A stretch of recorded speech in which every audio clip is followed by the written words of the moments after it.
Euh, Quand tu parles de moyens d'envoyer du trafic externe, c'est quoi les leviers au-delà de ta propre mailing list? Mailing list, les blogs de niche sont extrêmement importants de cultiver. C'est pour ça que c'est bien aussi d'avoir une marque et de rester toujours dans le même domaine avec ces marques, parce qu'après tu cultives un petit peu des relations avec certains propriétaires de blogs de niche.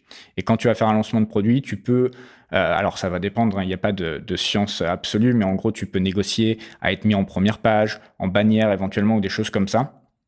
Et sur des sites qui ont pas mal de trafic, ça peut vraiment aider. C'est vraiment quelque chose qui fait partie intégrante de ma stratégie sur Amazon, c'est d'être présent également sur tous les sites de review, de tests ou de gens passionnés autour de mes produits. Ok. C'est très important. Et donc, dans ce cas-là, c'est une pub display, quoi. Tu les payes pour afficher ta pub pendant X temps. Alors, ça dépend. Il y en a où on devient assez amis pour qu'ils fassent un article quand le produit sort et qui va être en top de leur site.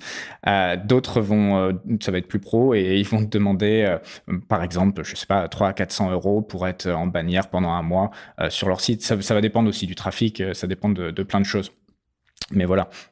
Ça fait partie du trafic. Après, il y a d'autres façons. On peut utiliser aussi des influenceurs.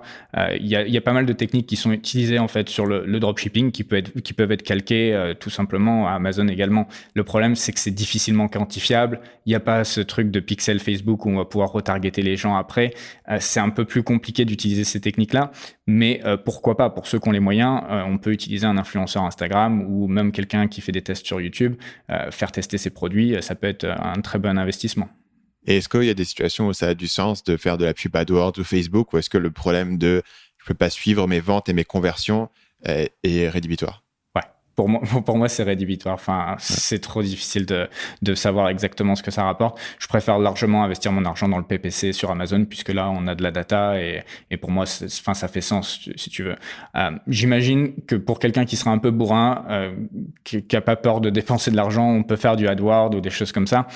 Mais encore une fois, je suis pas quelqu'un qui aime spécialement naviguer à vue. C'est pas dans ma façon de faire dans mon business. C'est pareil quand je t'expliquais, quand je choisis un produit, je le traque pendant plusieurs semaines. Je regarde vraiment ce qui se passe avant de me lancer.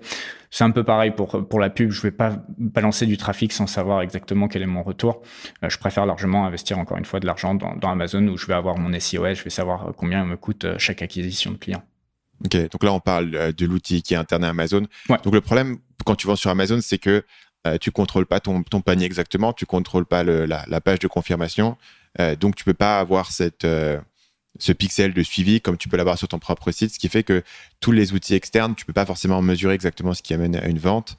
Euh, et du coup, j'imagine que leur outil à eux est bien intégré avec tout ça et t'as pas ce problème-là. Non, ouais, avec leur outil, effectivement, c'est assez précis. C'est vraiment une des faiblesses d'Amazon, c'est que leurs clients sont leurs clients et ce n'est pas les nôtres. Mais la force, c'est que si on arrive à se placer pour un mot-clé donné, c'est vraiment les Champs-Élysées du e-commerce, quoi. Enfin, les gens ont leur carte enregistrée dans ce site et ils font une confiance absolue dans Amazon. Enfin, donc voilà, il y a des pour et des contre.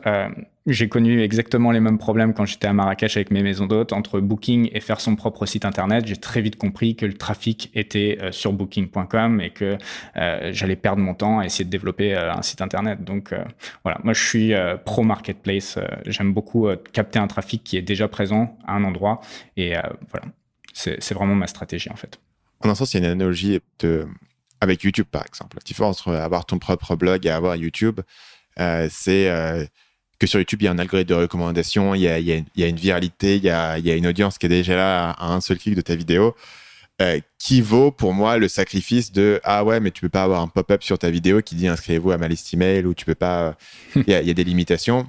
Et pareil, tu vois, si tu veux ensuite retargeter les gens, tu peux les retargeter que sur YouTube parce qu'ils sont pas venus sur ton site derrière. Donc, je pense que... Après, moi, je suis quand même sacro-saint sur l'importance de construire la liste email, mais je vois l'intérêt de dire, OK, dans un point de vue, tu peux tolérer un niveau de risque lié à la plateforme pour avoir une vélocité, une viralité, pour être là où les gens sont fondamentalement.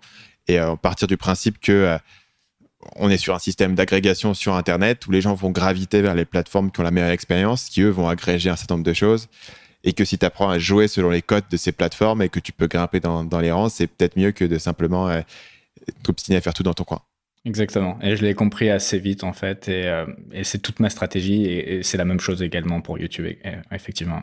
Salut, c'est Stan, j'espère que vous avez apprécié cet extrait du podcast Marketing Mania. Bien sûr, vous pouvez retrouver l'ensemble des épisodes du podcast, y compris les instructions sur comment vous abonner sur l'application Apple Podcast ou sur votre téléphone Android en vous rendant sur mon site à l'adresse marketingmania.fr/podcast. Je vous ai mis le lien dans la description de cette vidéo.